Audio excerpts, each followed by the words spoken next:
ஏன் தோழர் பொண்ணுங்க இப்படி இருக்காங்க? பொண்ணுங்க ரொம்ப பாவம் தோழா. வீட்டுல இருக்கவங்க கிட்ட இந்த ஆம்பளை நாய்ங்க அன்பா ஆசையா 4 வாரத்தை உட்காந்து பேசுறாங்களாயா. நீ சாப்பிட்டியா, நீ தூங்குனியா, நீ கட்டிக்கிட்டு இருக்க புடவை ரொம்ப நல்லா இருக்குமா, நேத்து நீ வச்சு கொடுத்த ரசம் ரொம்ப சூப்பர்மா அப்படின்னு எவனா சொல்றானாயா. இப்படி சொல்றதை விட்டுட்டு எவளுக்கோ ஒருத்திக்கு போன் பண்ணி, ஹாய் ஹடி, நீ நல்லா இருக்கியா, நீ சாப்பிட்டியா, நீ தூங்குனியா, நீ அழகா இருக்கடா செல்லம் அப்படின்னு வாய்க்குசாம போய் சொல்லுவானுங்க. வெக்கமே இல்லாம. பாராட்டுக்கு ஏங்குறது பெண்ணுடைய குணையா. சமைச்சு வச்சுட்டு சாப்பிடும்போது ஏன் பக்கத்திலே நிக்கிறாங்க தெரியுமா? சாப்பிட்டுட்டு நல்லா இருக்குன்னு ஒரே ஒரு வார்த்தை பாராட்ட மாட்டானான்ற ஏக்கம்யா.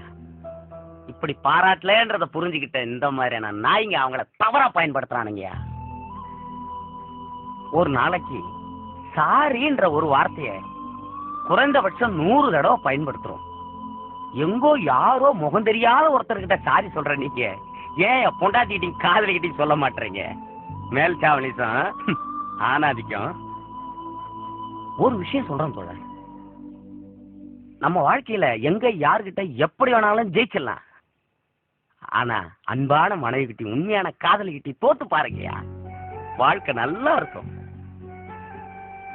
இப்படிப்பட்ட ஒரு வாழ்க்கையை வாழணுங்கிற போதுதான் ஒரு விபத்துல என்னுடைய பொண்டாட்டி பிள்ளைகளை எடுத்து 2 கால்களை இழந்து இங்க கிட்ட அனாதையா கிடக்கிறேன். போங்க தோழர், போங்க, விட்டு கொடுத்து வாழுங்க, வாழ்க்கை நல்லா இருக்கும். போங்க தோழர்.